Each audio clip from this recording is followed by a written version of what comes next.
Hold on. Oh, it's live now. Hey, y'all. Welcome to Cornbread and Roses. I'm your friendly neighborhood organizer, Austin. This is brought to you by Democratic Socialists of America in Alabama. Imagine that. Mm. And got a couple guests, or one guest. We got Jason here. Say hello. Hello, comrades. And we got Violet. Hello. And Violet, would you like to do your introduction? Uh, yeah, I forgot to write an introduction. Good enough. That's what we like to hear. That's our level of professionalism, and we appreciate your honesty. So yeah, but welcome y'all. We're going to talk about a few things. Normally we like to try to focus a lot more on Alabama, but there's a lot going on this week, and we're going to hit up a couple other things before getting to the Alabama news. We're going to talk a little bit about Palestine. Biden and his thoughts on the oligarchy and the upcoming inauguration, and then finish it off with some stuff in Alabama. So yeah, let's get to it. Apparently, the master deal maker, the art of the deal writer himself, didn't really write it. Has brokered a deal for peace in Palestine, at least a ceasefire. Huh. And I think it just began today. Y'all correct me if I'm wrong. Yes, it began today at around 8 a.m. Or, yeah, I think around that time, yeah. And it's long overdue. Mhm. I think it's definitely something that the Biden administration could have done themselves if they gave a shit. And something that Harris broken away from Biden and ran on, because it seems like her exit polling showed that around 29% of the folks that stayed home, which might have made the difference. I'm not a mathematician, but might have made a difference in the recent election. Yeah, if uh, any of the Democrats did not, if they actively made any stance against the genocide, any efforts to withhold arming the settlers, then they wouldn't have fallen off so hard last year. Yeah. I think it's definitely true. A lot of swing state voters made it clear that they cared about Gaza. And Harris's response was to make fun of them, yell at them, ignore them. And we paid the price for it. And speaking of, oh, sorry, you can go. Joe Biden gave $17.9 billion to Israel since October 7th, 2023. $17.9 billion that we could have used for anything else. Instead, was used to level 9 out of 10 homes in Gaza and kill thousands of people. Well, they only did 9 out of 10 homes with 17 billion. That I don't think we got our money's worth. It don't sound like.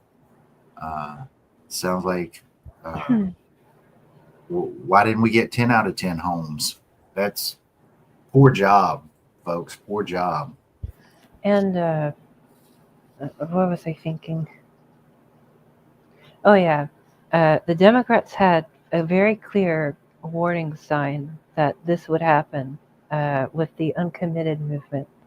And how many votes there were for the uncommitted in Minneapolis? No, Michigan. Yeah, they screwed the pooch, as my dad liked to say, and my mom. She'd say that shit too. But Yeah, the problem is not like that Joe Biden didn't care. The problem is that it was worse than not caring. Like, he actively was arming Israel. They vetoed every UN resolution that came down the pipe. $17.9 billion in weapons he and gave extra weapons. Yeah, and gave extra. And one of his last acts as president was to request an additional 8 million.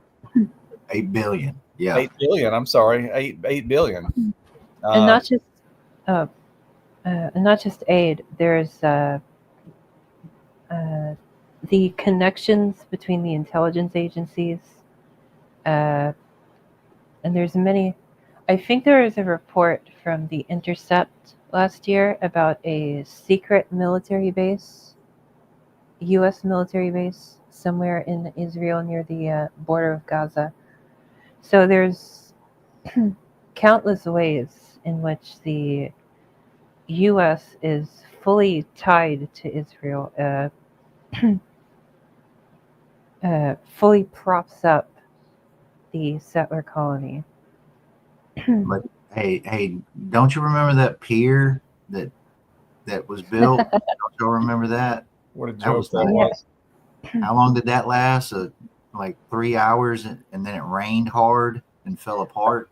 Oh yeah, and then one of the aid deliveries, I think it killed someone. It fell onto someone.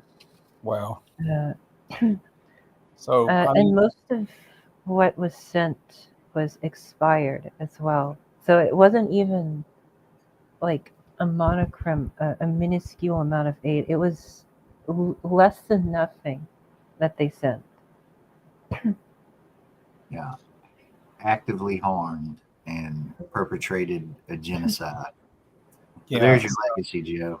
yeah. Every speech they gave, doubling down on it. Like, yeah. I mean, his hands are soaked in Palestinian blood, just like his hands are soaked in Iraqi blood, because he was a big proponent of the Iraq War way back in 2002. It And was the Iraq War that got me into activism, and Joe Biden was one of the Democrats that were cheerleading the effort. and American blood, as he was the architect of the modern prison system back in the early 90s. Oh yeah, with the crime bill, he's the author of the crime bill. He also wrote most of what became the Patriot Act. Like, so that's Joe Biden's legacy. But I think Gaza will haunt his presidency. Gaza, and the fact that they handed power back over to Donald Trump because they were too busy chasing endorsements from Liz Cheney and Dick Cheney, and they waited until far too late. Like, they hid the extent of his cognitive decline until it was far too late for somebody to. Right, like part of the issue was Harris didn't become the nominee until very late in the campaign cycle. Skip the primary. Oh, and then there was Bidenomics and just the open mockery of anyone complaining about the worsening poverty. Yeah. Homeless rate shot up 18% this year and 12% last year. So I think I remember a New York Times op-ed that called this general feeling people have of the growing poverty as vibe session, with the implication that it wasn't happening. Oh yeah, we talked about that on a previous podcast about Paul Krugman. I think our very first one, we were analyzing the Harris loss. We mentioned like Paul Krugman and others were talking about the vibe session, like just open contempt for anybody who didn't feel who said the emperor didn't have any clothes. So I mean, with that, do we have to give Trump credit where credit is due? What did he actually do to make this happen? Well, yeah, the Democrats are just a standard decrepit neoliberal party. So they're doing all of the work for Trump with making themselves as unpopular as possible. Yeah, it's there's a little back and forth that they've done multiple times over the years since well, I mean, since forever it feels like, at least since FDR left. But they I would have to assume that Trump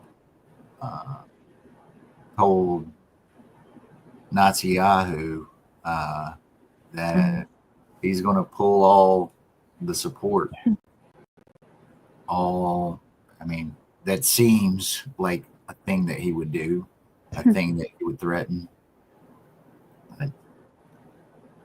Or, you know, but the Democrats could have done something and they didn't. Mm-hmm. Well, they did the opposite of doing something to stop the conflict. They didn't want to stop the conflict. They wanted to give Israel a blank check. Well, a defeat for Israel would be a defeat for U.S. imperialism in the region. So it wasn't that he sat on his hands. Like he did everything in his power to help this happen. So, I mean, I just don't accept this idea that he's like some sort of good actor who just turned a blind eye to what was going on. Like, no, he was a malevolent force in the region, and 40,000 Palestinians are dead because of it. 1.9 million displaced from their homes. And not only that, Israel has expanded. They brought the war into Lebanon Syria. and Syria now, and they're Syria, occupying space Lebanon, there. Yemen. Go ahead, Bob. Syria, Lebanon, and Yemen. Yeah. So, what a legacy. Tails.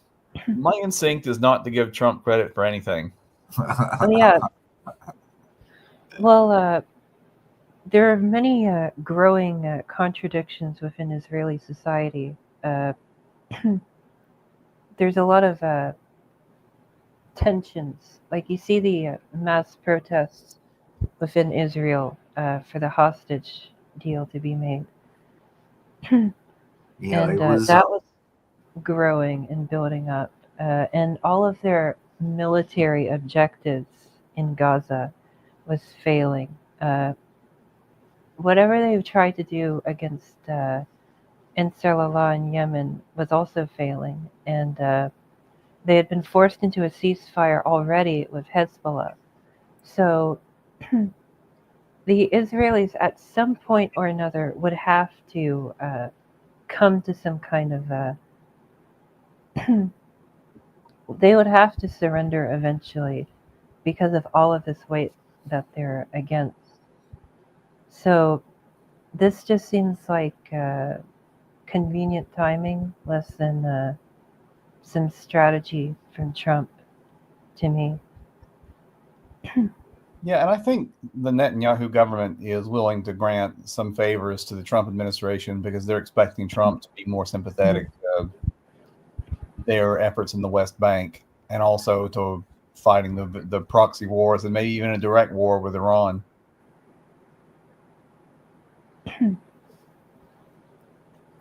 Dollar-based system, and we have seen Besant as being a proponent. Yeah. With all that, very happy for the Palestinian people that they're starting to find some relief in all this, and that it appears that Israeli society is also had enough of it, because it appears that folks that were Israeli folks that were for helping Palestinians, that movement has gotten stronger. Well, it's within Israeli society, the vast majority of the population is still in favor of genocide, but there's major disagreements over the hostages specifically, and that was the main point of tension, I think, that was building. Yeah, and I saw that those some of those families of hostages, they were joining with the pre-October 7th movement of Israeli folks to free Palestine. So that has gotten a little stronger, which, it's, in my opinion, the ultimate solve for this issue has to come from not just inside Israel and inside the United States, in conjunction with the BDS movement. Like, those three prongs right there is what will finally cause an end to this. And, we just need to keep supporting the folks in Palestine. If you out there right now, you're thinking about how can I support them, there's, maybe try to find some doctors that are out there. There's some folks out there providing food, and directly donate to those folks. And if you're looking for something to do, so that can have a material impact on their situation out there. So, yeah. Any final thoughts before we move on? I'm very glad that DSA has evolved in this issue. DSA was pro-Zionist once upon a time for decades. And it wasn't until about 2016 or so that the change happened. How did that change happen? Well, I think the younger crowd joining DSA was more skeptical of Israel. But in 2017, DSA nearly unanimously passed a resolution endorsing BDS. But Michael Harrington, one of the founders of DSA and the first president, was or not president. What do we have? Chair.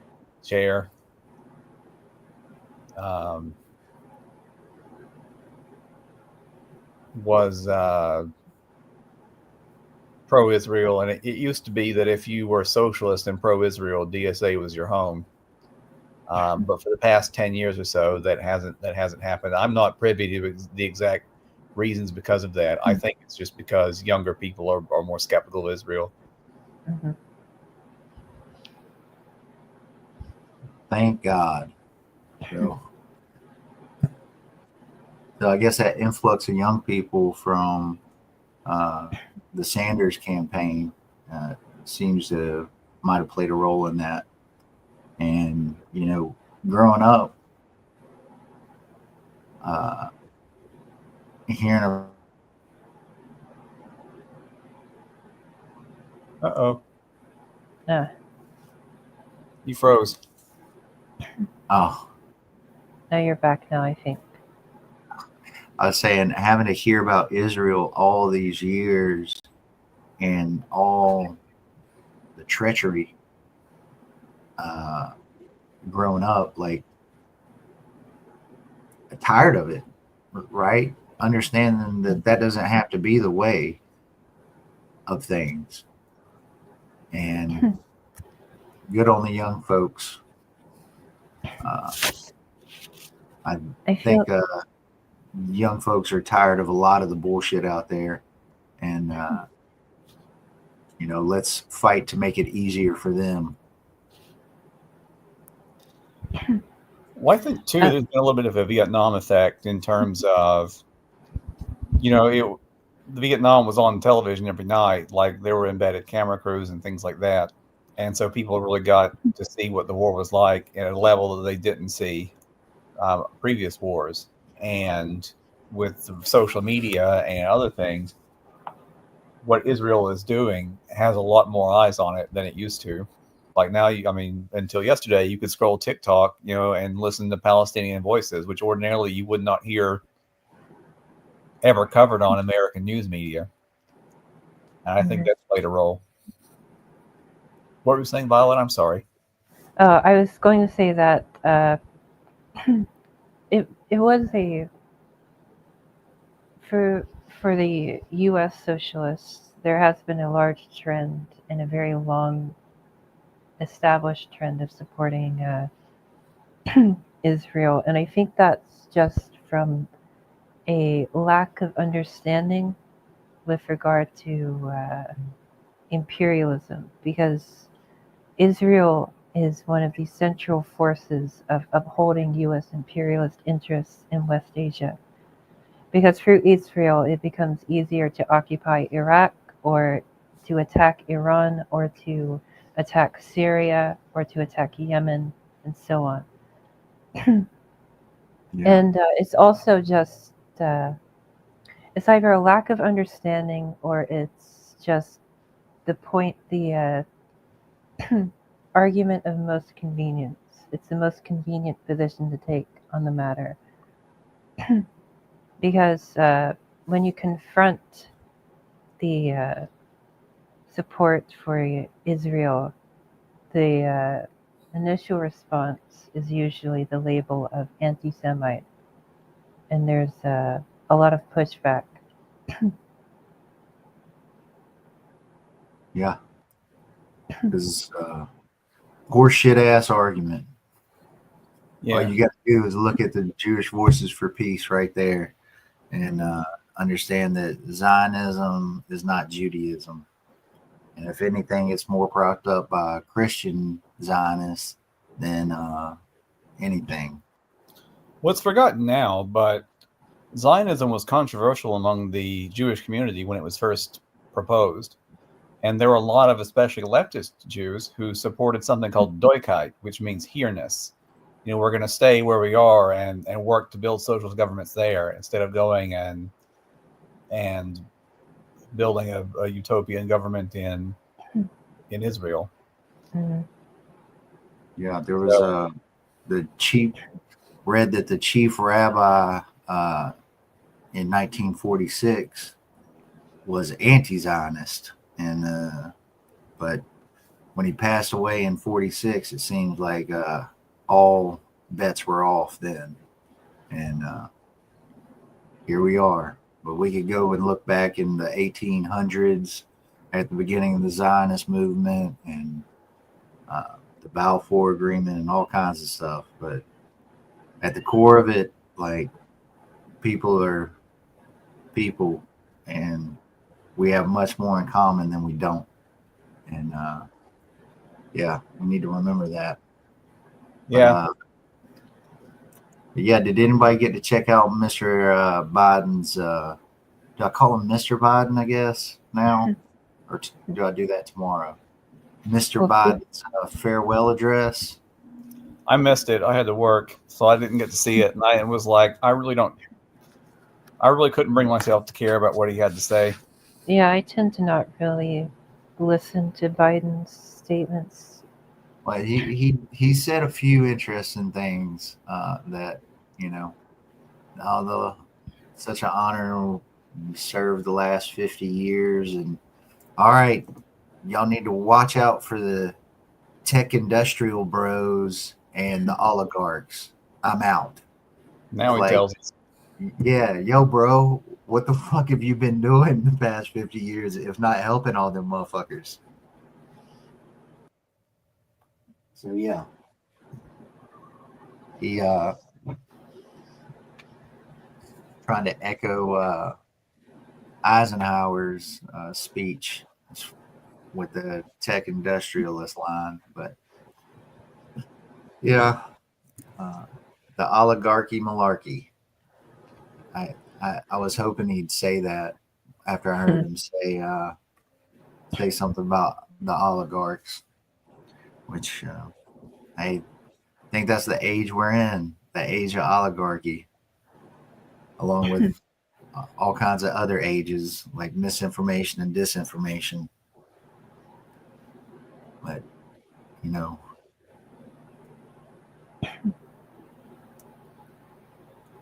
Well, But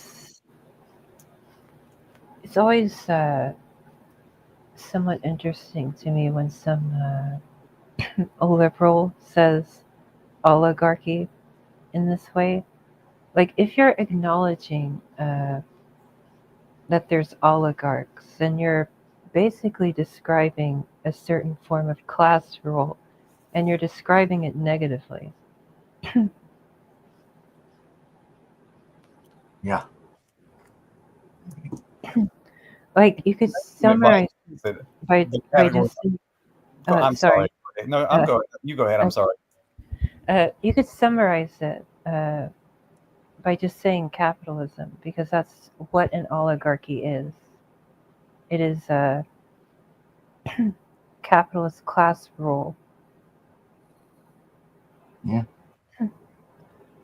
And I was going to say, yeah. Does the category oligarch exclude Joe Biden? I think he's not rich enough to be an oligarch. He's just the dog of capitalism. Mm-hmm. I shouldn't say that because I love dogs. You know, some other animal that cockroach of capitalism. There we go. How about that?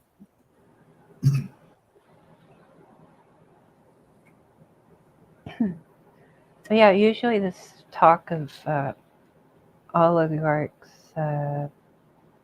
in this way, it becomes just nebulous and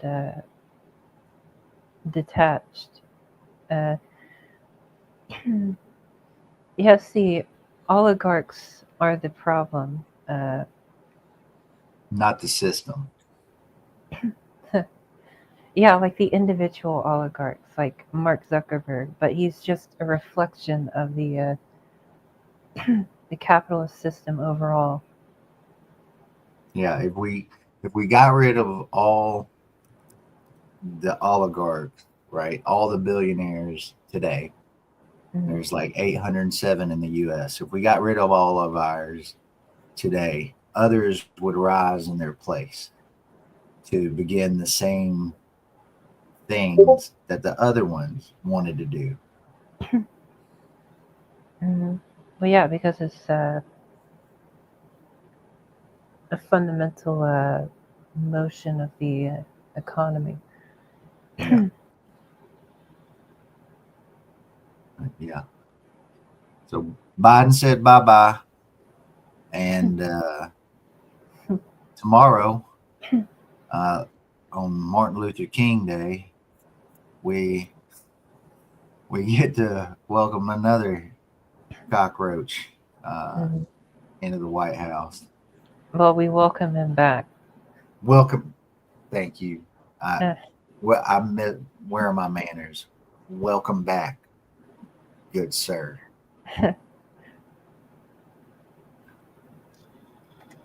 Yeah. So he's coming back. I look forward to the annual FBI tweet on celebrating Martin Luther King Day. You know, Oh yeah, I love it when they post on like Twitter, or I will always call it Twitter. It will never be X to me. But I love their social media posts about like, oh, it's Martin Luther King Day, like from the FBI. People will link the letter they wrote to him, encouraging him to kill himself. yeah, that's what I always think of. we need to be pushing for a Fred Hampton Day, in my opinion. That would be cool. Mm. Yeah. In Alabama, tomorrow is also Robert E. Lee Day. The fucking slaving ass piece of shit. Yeah. So yeah, I'd like to see that abolished, but good luck with that.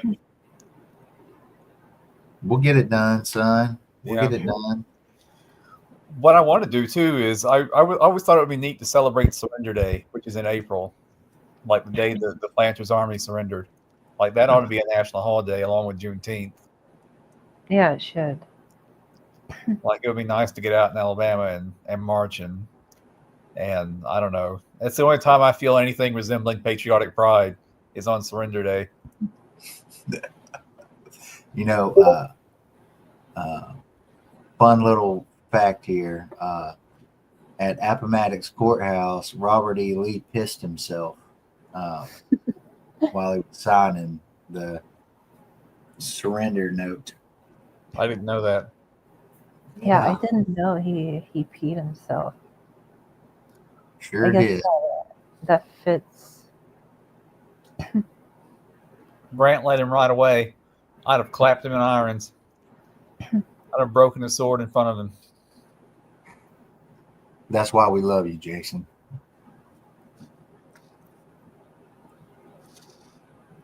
So yeah, the inauguration. Oh, and hey, Trump's already got 2 wins under his belt, y'all.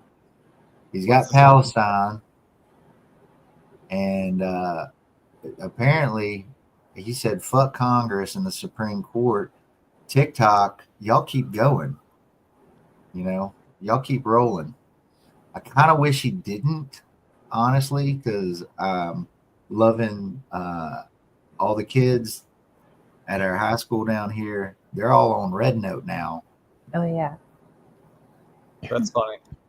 which I've mentioned before. Its name is a reference to Mao's Little Red Book, which is really funny. They tried to prevent the so-called spread of communist influence, and now all of the people who were on TikTok are now on an app named Red Note. That is funny. They ditched TikTok for an actual Chinese communist app. Yeah, where you can talk to people from the mainland directly. Yeah. Well, I heard, there's so many little stories I've heard on this app. Like, I saw one dude, he's like, saw how much, 4 pounds of corn was in China, and it's like 80 cents or something.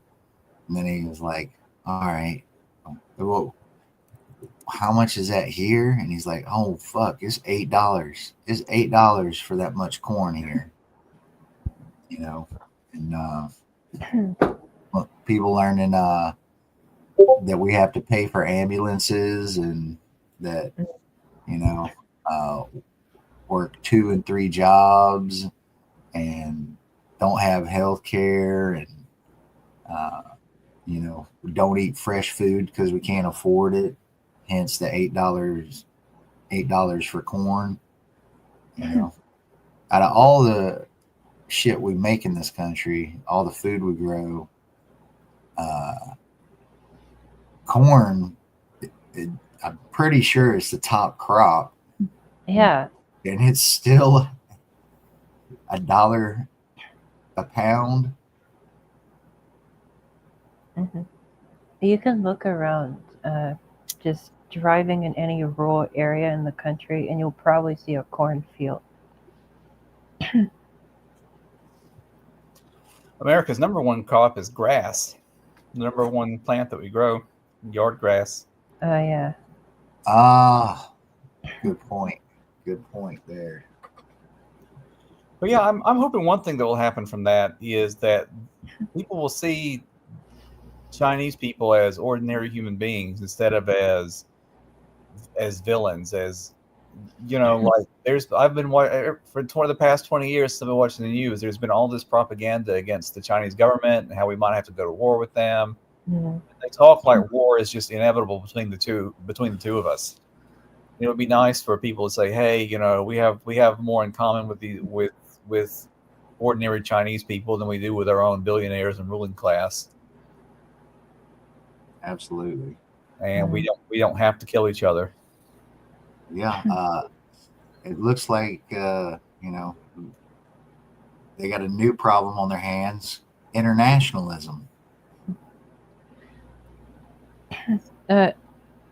With the idea of a war with China, it's really just an absurd idea given how dependent the US has become on Chinese production. And then there's things like the fact that China produces around like 50 to 60% of the world's ships.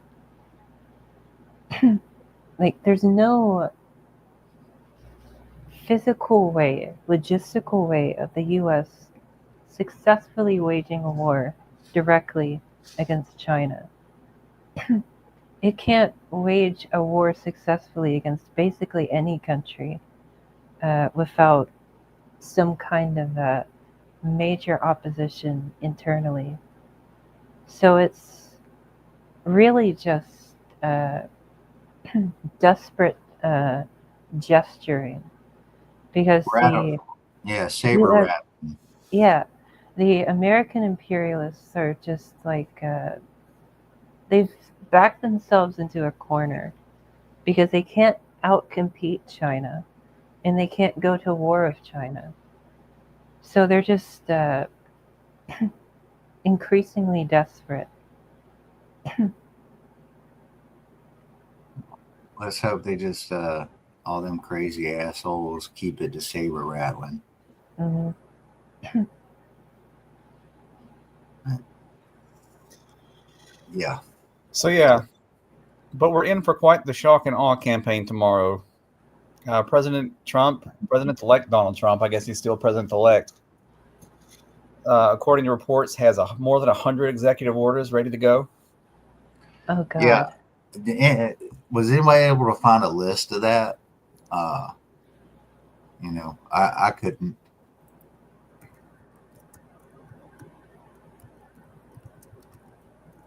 Let's see. Well, I know the broad themes that it's going to touch on. That he's going to try to start his mass deportation program. Mm-hmm. We have 11 million undocumented neighbors who are going to be at risk. He's going to declare the border an emergency. So he's going to declare a national emergency at the border. And it gives him extra powers to ban migrants from coming in or staying. Yeah, I've heard effectively he wants to close the border is what he's trying to do. I think he'll try to. I don't know if you can get tariffs done through executive order, but I think he'll try to make motion on his 25% tariff on Canadian and Mexican imports. So it's not a This is an executive order either, but the January 6th pardons. He says that he'll begin reviewing cases right away.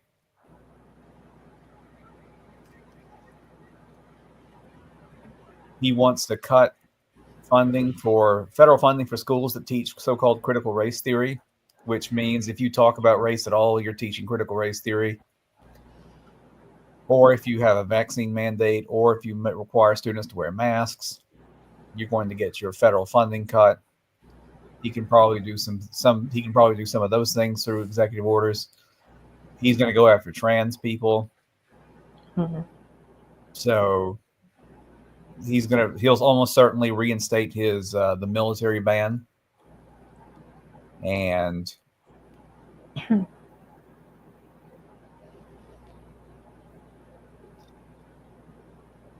yeah, he's also trying to establish a U.S. Bitcoin strategic reserve. I don't know if you can do that with executive orders either, but that's something that might be coming down the pipe. And this one thing he'll almost certainly do is he'll revive that Schedule F executive order that he put into place when he was first president. So basically what it does is it reclassifies federal employees as political appointees. So it's easy. The president has a lot of power to dismiss political appointees, but there are thousands of civil servants who are not considered political appointees. Well, under the Schedule F rule, they would be reclassified as political appointees. And then that would put them to where they serve at the pleasure of the president. He could dismiss them.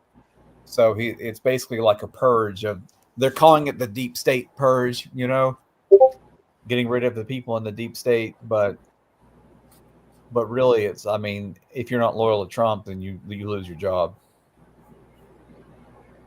Yeah, I did see that California set aside $50 million to challenge all these in court. So thank you, Mr. Newsom, whatever his name is out there. Yeah, it's Newsom. Gavin Newsom. And in response, Republicans are threatening to condition aid for the fires to, you know, extracting political concessions from California. And like when it comes to the immigration, the mass deportation force, like Alabama politicians are chomping at the bit to enact that. There's nothing but enthusiasm in the state for. I actually saw Katie Britt break from Tuberville on that with the wildfires. I saw that too, where she condemned him for saying that. So just so you know the story, Tommy Tuberville said that California shouldn't get a dime of federal money until they, quote, change their ways. And Katie Britt said that wasn't the American compact. So yeah, so credit where credit's due, Miss Britt.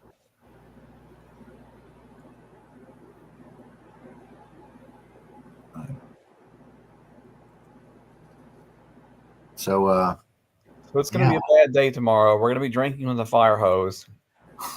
Yeah. It's just going to be, I mean, he's going to spend all day signing just one horrible executive order after another.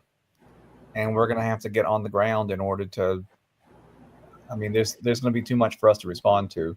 Will his small hands hold up to all that penmanship? That is the question.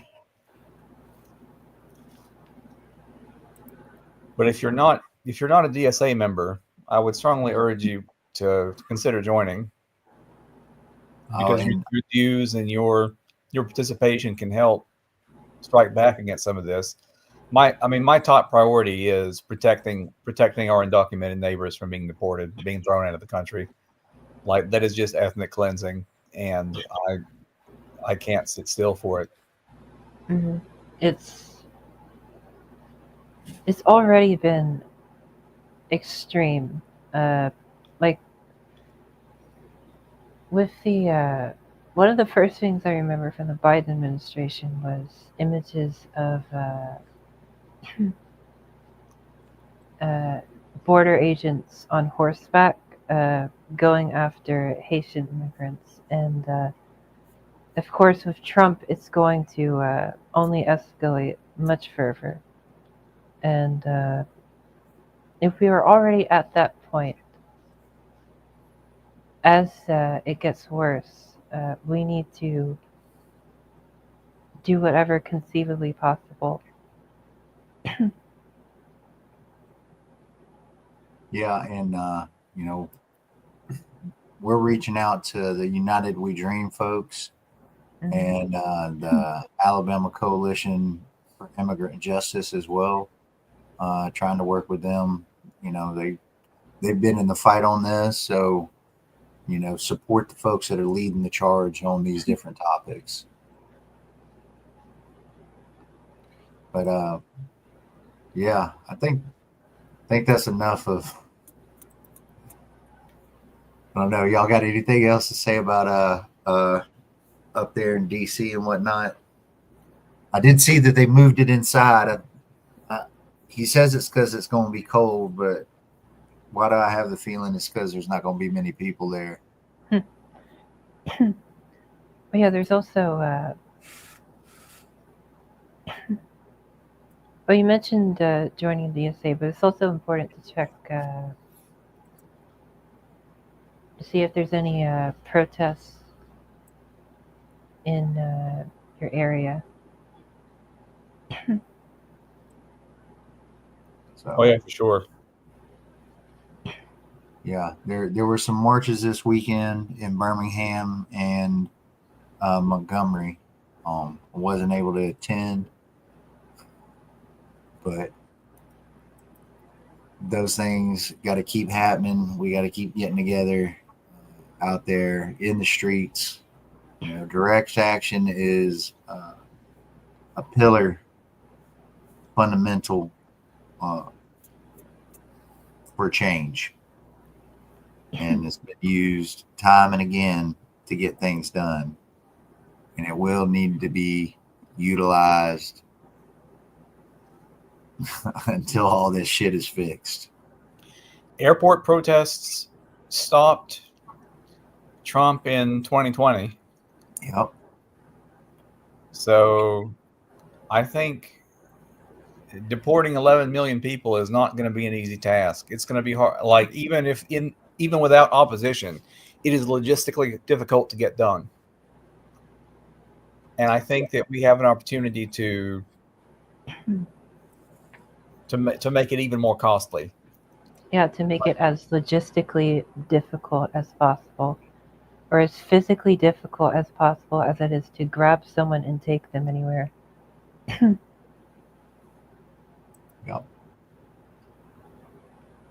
And then I was going to say there's a good article on, is it Crime the Ink, about what you can do. I don't have it at my fingertips right now, but I can send. Yeah, drop it in the chat. Well, it's the article that let's see.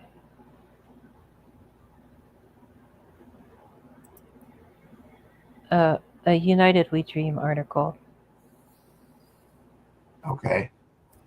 I haven't read that one. Let's share anyway. But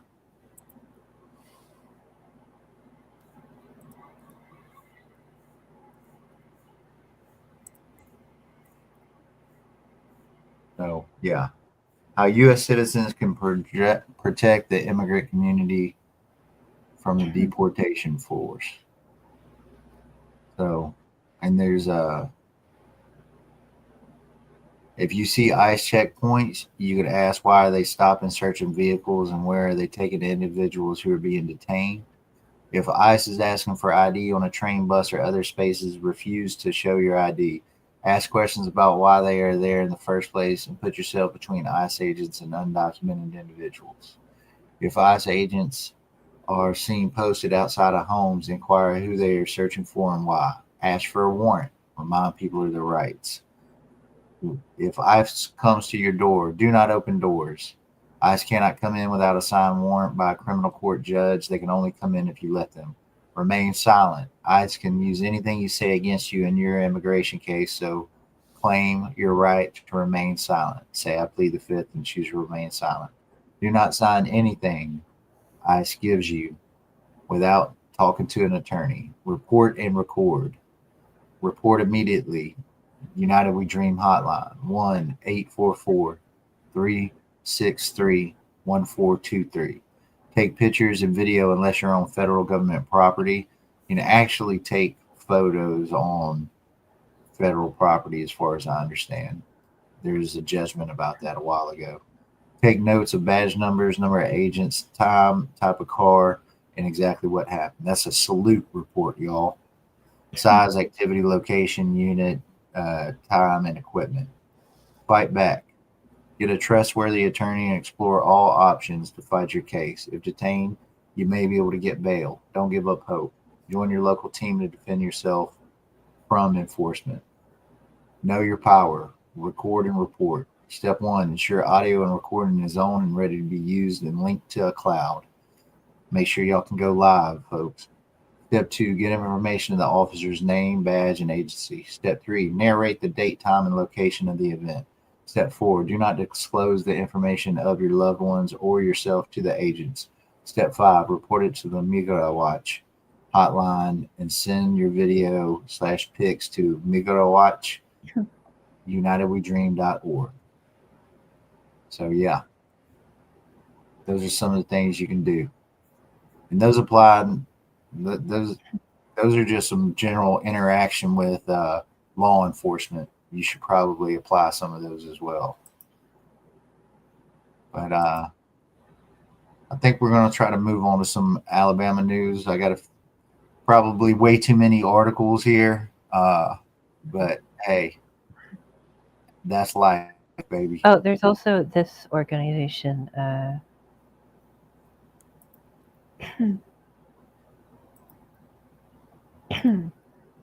share this real quick.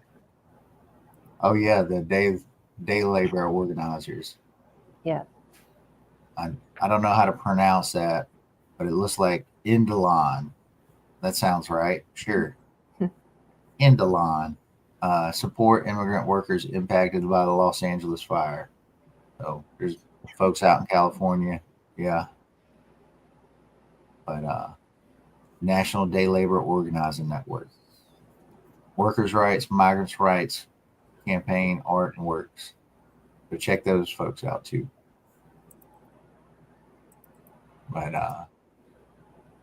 yeah, let's see here. Where were you, little article? Oh goodness. There we go. Here we go. And we've been dealing with this with DSA. We run a campaign against it, but Fairhope City Council reappoints library board members targeted by Clean Up Alabama. This decision bolsters the board's current response to book challenges. Fairhope City Council on Monday reappointed 3 library members, including 2 who have been targeted by Clean Up Alabama and others for removal. You love to hear it. You hate to hear it? Who are you? Which one? How do you say that one? I guess it depends on how we're talking, but you love to hear this. The city council voted unanimously to reappoint Ann Johnson, Randall White, and Andy Parvin to serve on the board. Moms for Liberty have called for the resignation of Johnson, who serves as chair of the board, and also expressed concerns about Randall Wright, who also serves as director of Friends of the Fairhope Public Library. In an email, Clean Up Alabama expressed concerns about 2 books. Oh God, no, not books that remain in youth sections, not in the youth sections of the library. And Johnson had failed to chair to move the books away from access to children.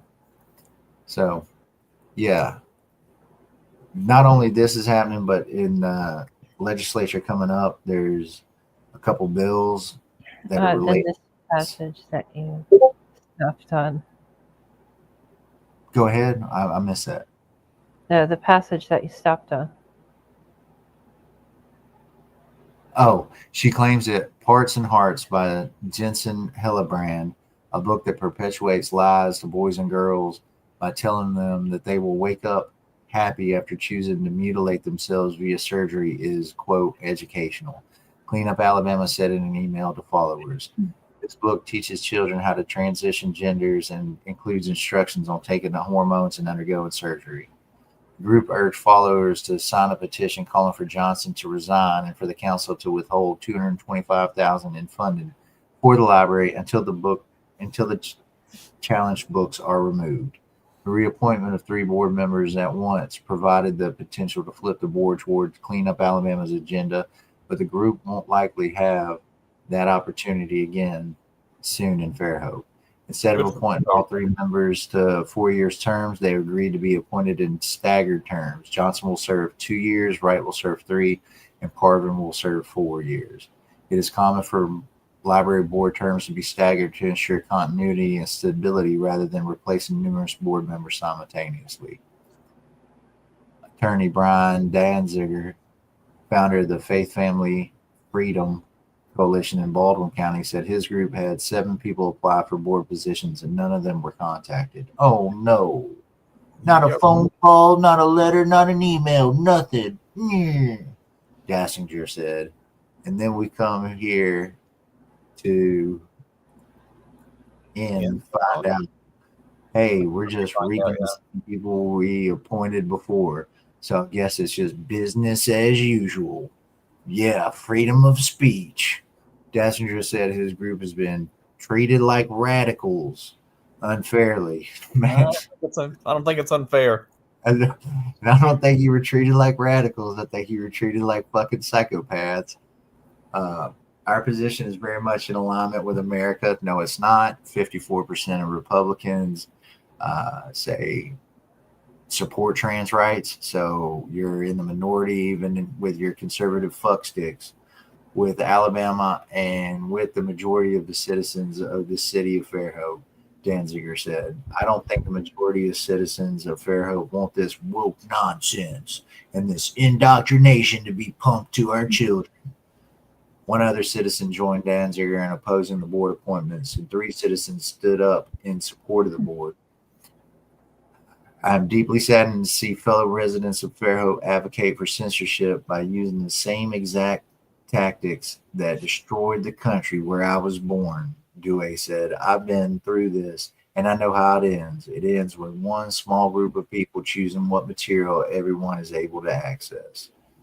Ain't that the truth? Good on Fairhope. Yeah. Shout out Fairhope. Much love, y'all. Way to fucking fight the Nazis. Cheers. But yeah, there's some other bills coming in the legislature where they're still trying to criminalize librarians and create. There's already a tiered, 3-tier library card system getting put in place where parents or grandparents have to sign for what looks like you can't even go into different sections of the library if you're a kid now. I mean, that was one of the wondrous things about when I was a kid going into a library. I could just walk everywhere inside there and just look and pick out whatever. And, maybe I didn't know what the hell it meant, but I could pick that book up and check it out a little bit and try to figure out what it meant. Educate yourself. And they're also the legislature, there's pre-filed bills that are targeting the librarians, criminalization, as I said, but also putting a drag ban. And there's so many implications for these bills, like trans kids possibly wouldn't be able to go to sleepover camps and stuff like that, because that would be considered them indoctrinating people because of their existence and what have you. But, they're going to keep trying this bullshit, but hell, even the conservatives are tired of it, think it's horse shit. Thank goodness.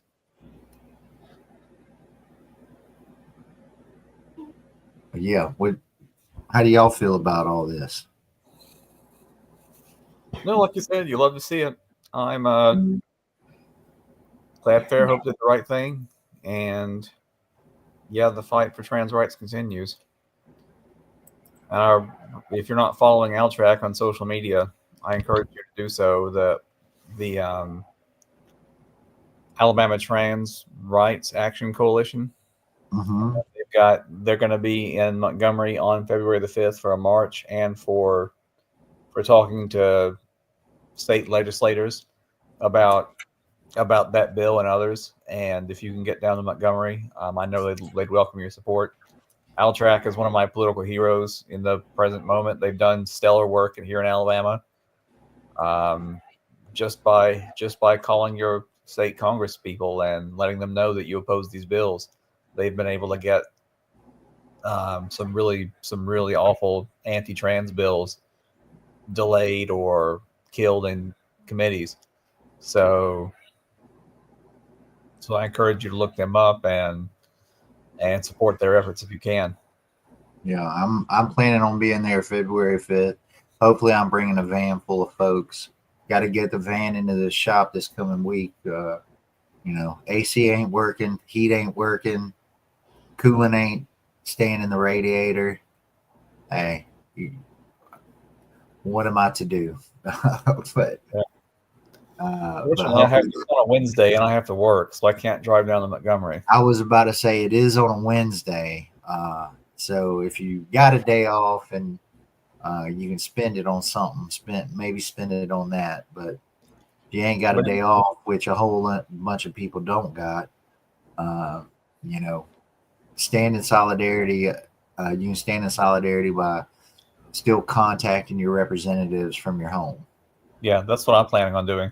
So during my lunch break, I'm going to call my state Congress people and let them know that I am in favor of trans rights and don't want to see them trampled upon.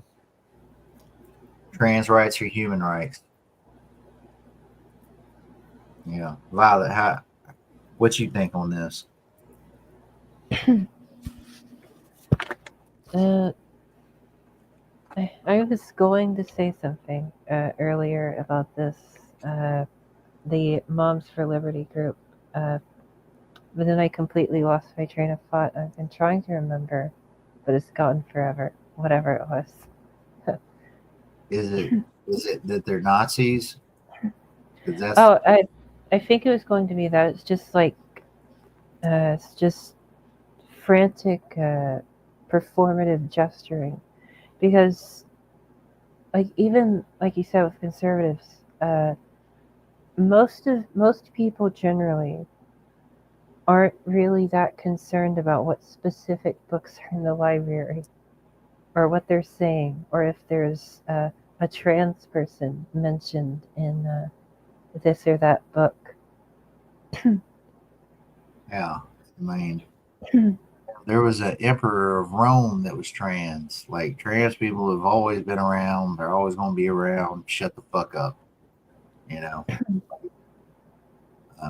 let kids read, let kids learn about trans folks and gay folks and black folks and folks from Mexico and folks from China and folks from all over. Like, you know, it's because this is the thing. Like, they're not going to stop at books about queer folks. Mm-hmm.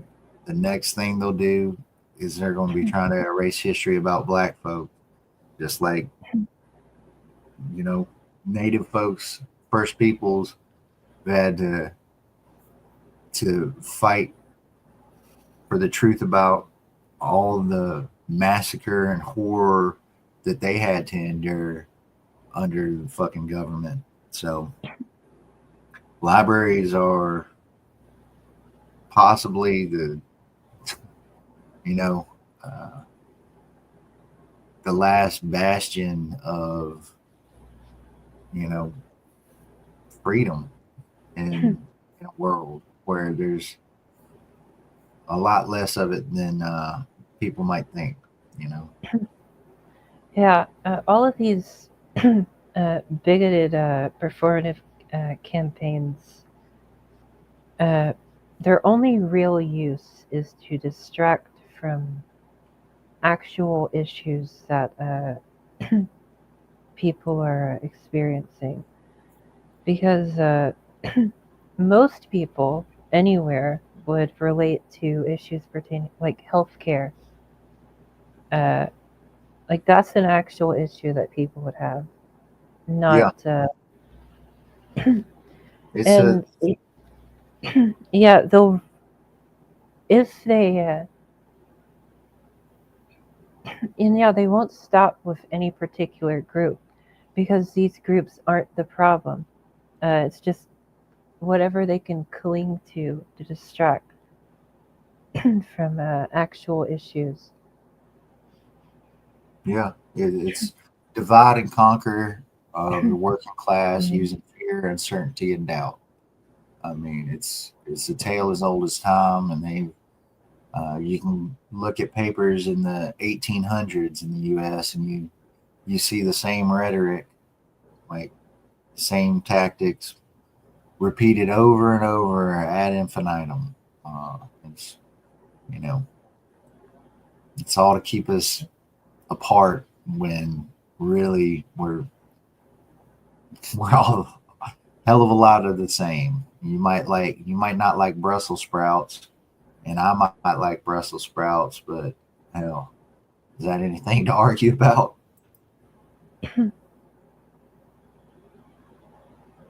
But I'm gonna try to just kind of hit some headlines and hear y'all's thoughts on a few of them as we try to get towards wrapping some things up. We got, y'all hear about this? Jefferson County mother called to jury duty while breastfeeding sparks outrage, and they're pushing to change the law. Yeah, she was met with like threats from the judge where they said things like they would hate for DHR to get involved because she couldn't not nurse her baby. So Susan Dubose, who is unfortunately just rabidly anti-trans, but she's proposing a bill to rectify the situation so it doesn't happen again. So it might be worth, while you're contacting your congressman, to ask them to support that and say, hey, you know, it's not fair for a nursing mother to be threatened and yelled at by judges and others for feeding her baby.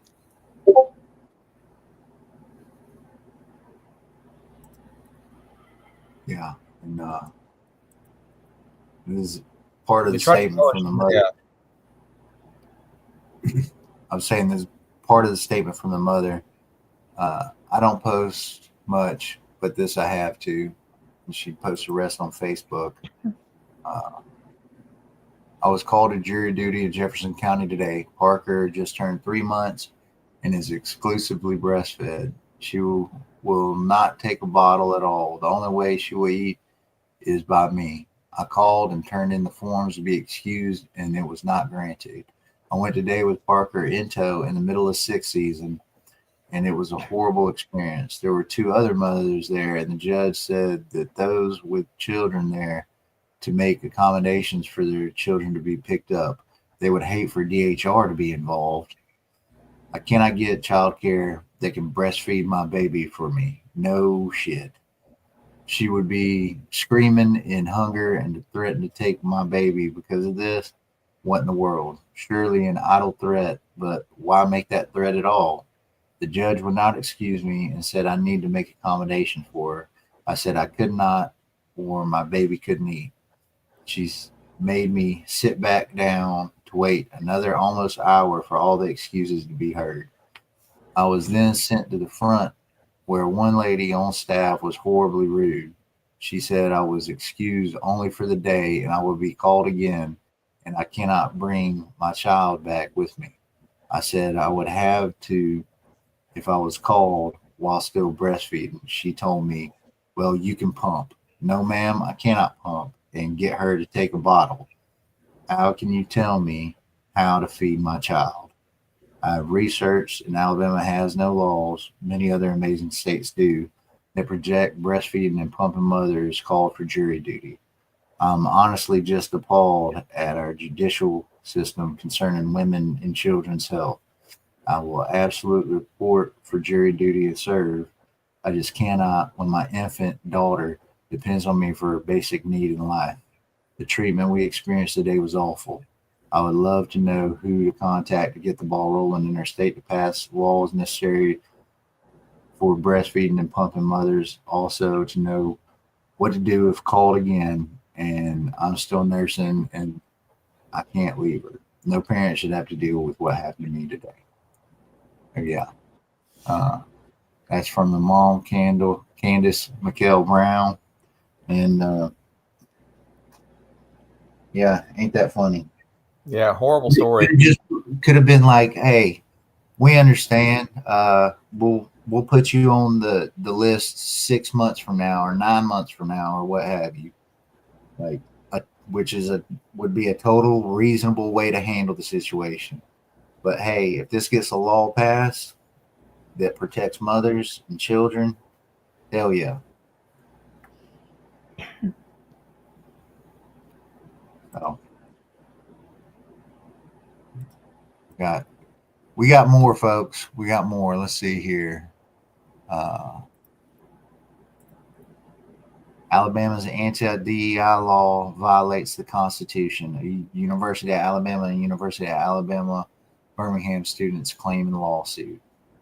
So professors at UA and students at the UAB filed a federal lawsuit today challenging a new Alabama law that they described as a censorship bill that prevents them from learning, teaching, and engaging in classes and programs on diverse viewpoints and topics.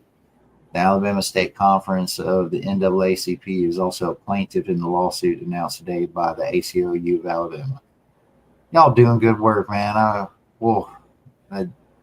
Unfortunately, we need some lawyers doing these things. Like, it's a shame we got to do them, but I'm glad there's some folks out there doing them.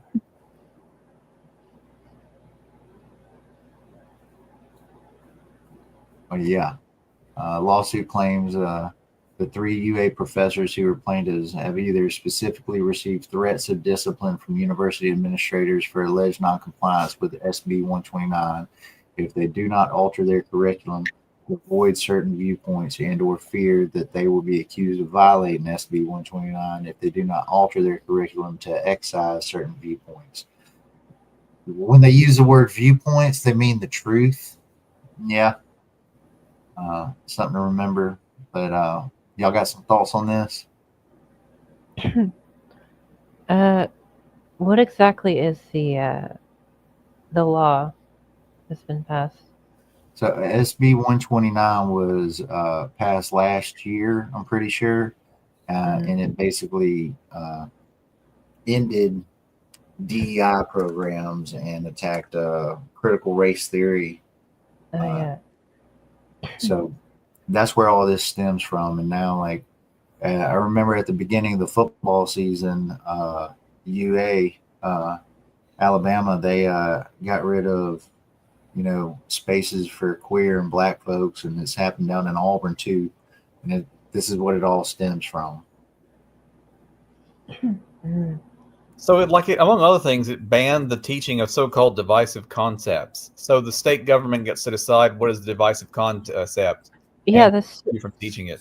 Yeah, that's so vague. It could be it could be applied in so many different ways, and it just feels like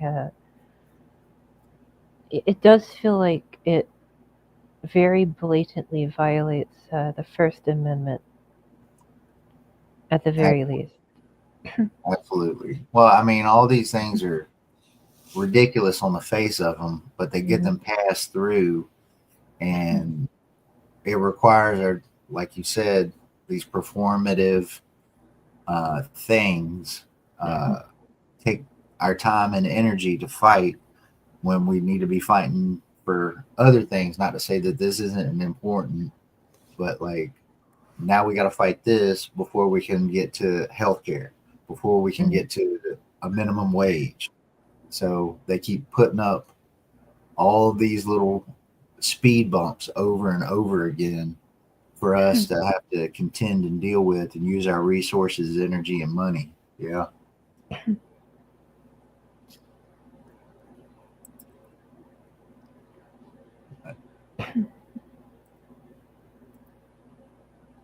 There's I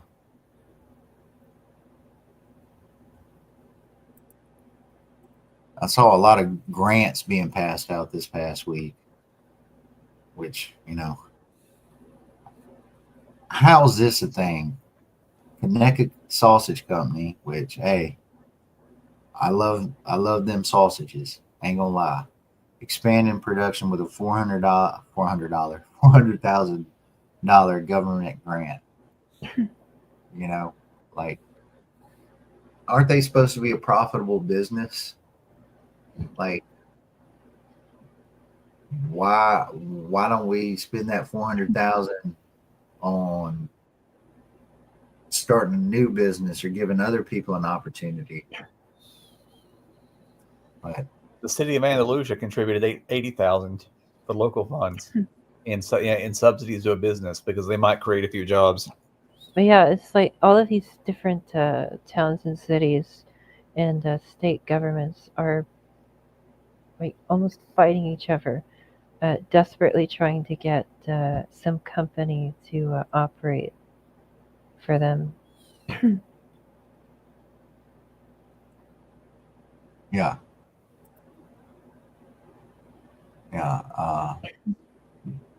Where is this one? Dadgummit. Hold on. There it is. Too many tabs open, y'all. That's very unprofessional of me. Alabama panhandling laws challenged under the First Amendment. 11th Circuit Court is expected to issue a final ruling later this year. According to the U.S. Interagency Council on Homelessness annual report for fiscal year 2023, homelessness in the U.S. increased by 12% from January to 2023. On any given night, 653,100 people were experiencing homelessness. There was an 18% increase this past year. I can't believe they left that part out. Thanks, Biden. In Alabama, the situation is no different, with thousands of unhoused individuals struggling to survive and facing serious consequences for asking for help. Approximately 3,261 people in Alabama were homeless on any given day 5 years ago. This status from 5 years ago. This includes veterans, families, and young adults, many of whom face chronic homelessness. And I was, not 5 years ago, but around about 10 years ago, I was one of them homeless veterans. Among them are Jonathan Singleton, Ricky Vickery, and Mickey Holmes, residents of Montgomery, Alabama, who rely on panhandling as a means of survival. Despite the legal risks, all three continue to panhandle to support themselves and their families. Man, why y'all snitching, Alabama political reporter? For these individuals, surviving on the street is made even harder by state laws that criminalize panhandling. The begging statute in Alabama prohibits loitering in public spaces for begging, while the pedestrian solicitation statute bans standing on highways to solicit contributions. These laws target those without homes, like Singleton, Vickery, and Holmes. Y'all still snitching, who are forced to ask for help in public spaces to survive. In 2020, Singleton, Vickery, and Holmes filed a lawsuit against the city of Montgomery and state officials challenging the constitutionality of the statutes. This is from 2020 that they started this lawsuit. Their legal argument is that these laws violate the First Amendment rights by placing content restrictions on their ability to ask for donations. The plaintiffs also argued that the statutes act as a prior restraint on their speech, which prevents them from expressing themselves in public spaces without a permitting process, which is generally considered unconstitutional. In 2020, Montgomery settled with Singleton and agreed to stop enforcing the contested statutes, forgive any fines, and contribute $10,000 to homeless initiatives. However, litigation continued against state officials. By 2022, a federal court issued a preliminary injunction halting enforcement of the laws. A settlement was reached with Montgomery County Sheriff Derek Cunningham, who agreed to stop enforcing the solicitation statutes. But the legal battle continued with Alabama Law Enforcement Agency Secretary Hal Taylor. In 2023, a federal court ruled that the Alabama statutes against panhandling were unconstitutional and certain that they violated the First Amendment. Taylor was permanently barred from enforcing these laws. The case did not end there. Taylor appealed the decision, and the matter is now before the 11th U.S. Circuit Court of Appeals, which is expected to issue a final ruling later this year. Amicus briefs have been filed to support the plaintiffs, arguing that criminalizing begging is an outdated practice and a violation of free speech protections. They point to cases in the Second and Sixth Circuits where similar laws were struck down. Alabama, however, defends its laws by invoking historical precedents that consider beggars as paupers who forfeited certain civil rights. However, these arguments are seen as incompatible with modern constitutional principles, which protect the rights of all individuals, regardless of their socioeconomic status. The case could have broader implications for the way homelessness is treated in the U.S. and how laws that target panhandling are enforced. Advocates argue that protecting the right to beg not only safeguards freedom of speech, but also helps raise awareness about homelessness and poverty. So, yeah. I can't believe the state is arguing that being a pauper means you forfeit certain civil rights. How horrific. Yeah. Well, I think last year the Supreme Court ruled. I forgot what the ruling was, but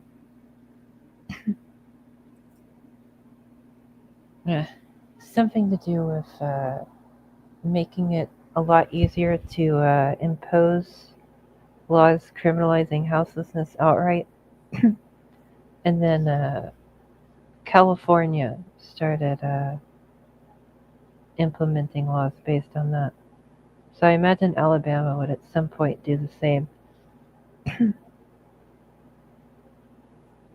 That's probably something that we could see in the next session, legislative session. Legislative session. There.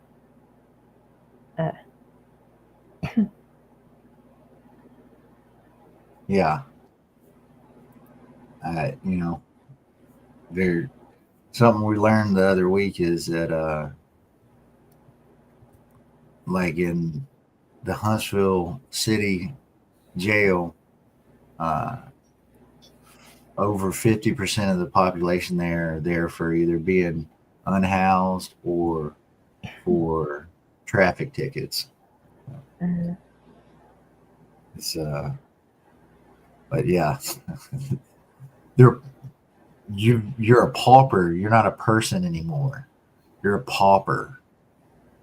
You can't ask anybody for money. I guess so. That means we can get rid of bank loans then, if you can't go around asking people for money.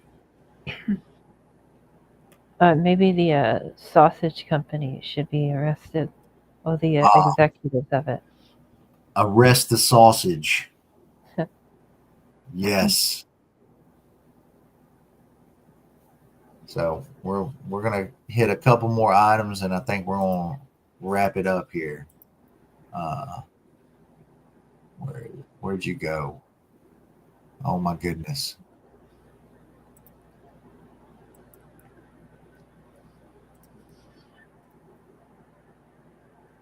Oh my gosh. Y'all just gonna have to excuse me. Federal legislation. Daggone. Let me try it this way.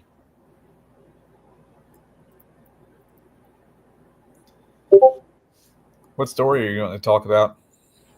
Federal legislation needed to help Alabama seniors overcome opioid addiction. Oh, wow. There we go.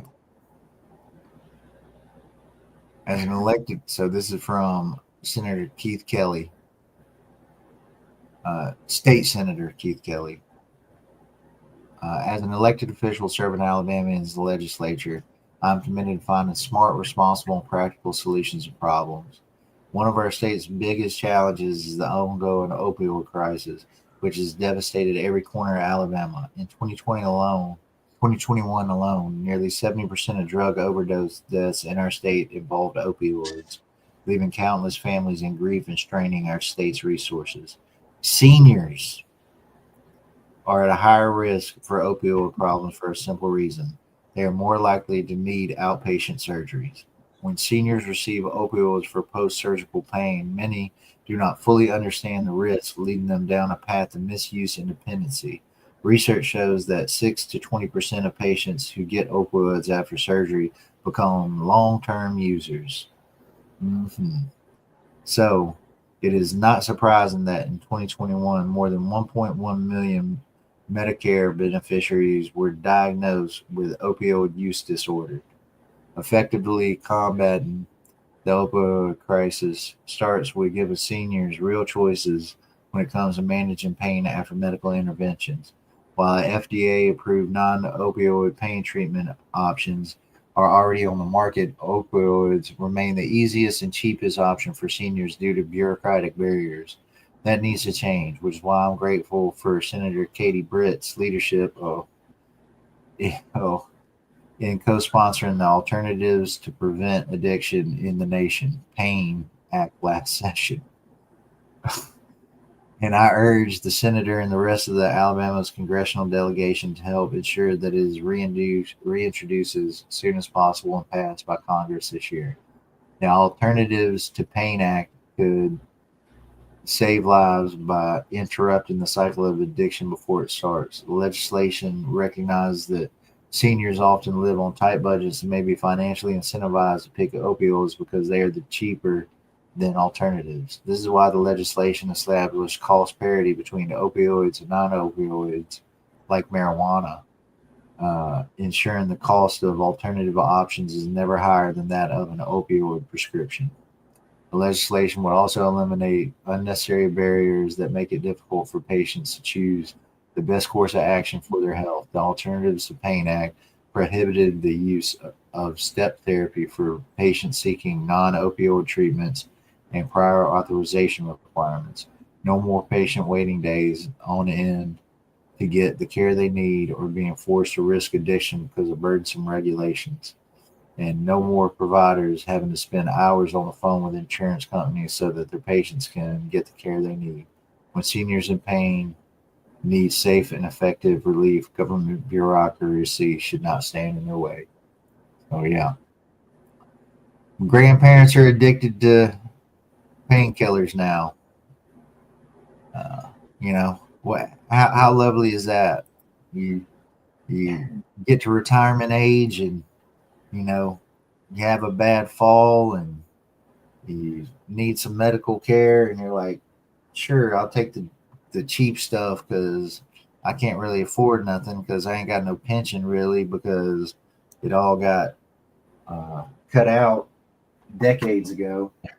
And yeah, you end up addicted.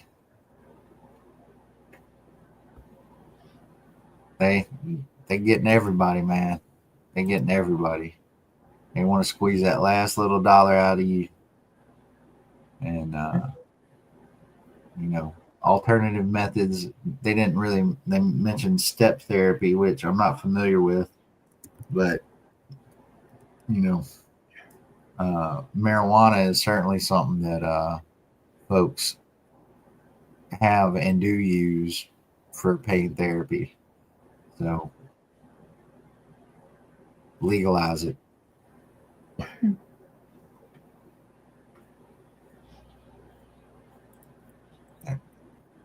Y'all got any thoughts on that? I think because I've been talking for 3 hours, I've lost my ability to think of how to respond to things. That's fair. I think it's about time to wrap things up. I've been told, hey, I'm surprised my SO hadn't come in here and dragged me out by the ear yet. But there's a lot going on out there, folks.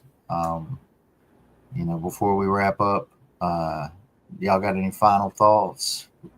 We'll allow our guests to go first. Violet, you got any final thoughts on the day?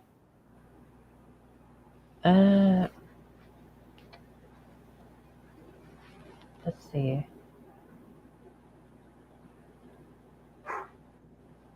Yeah, I guess just look for any GoFundMe links for Palestinians, doctors, or just families.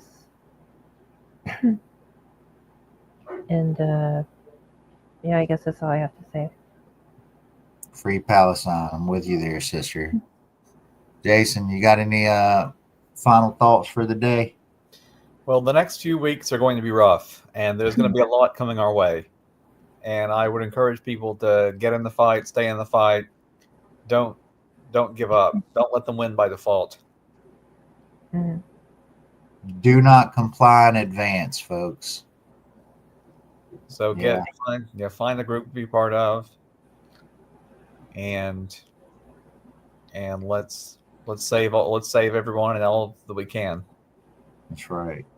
If you haven't already, like, subscribe, share, all that good shit. And all the power to all the people. We the people shall break our chains together.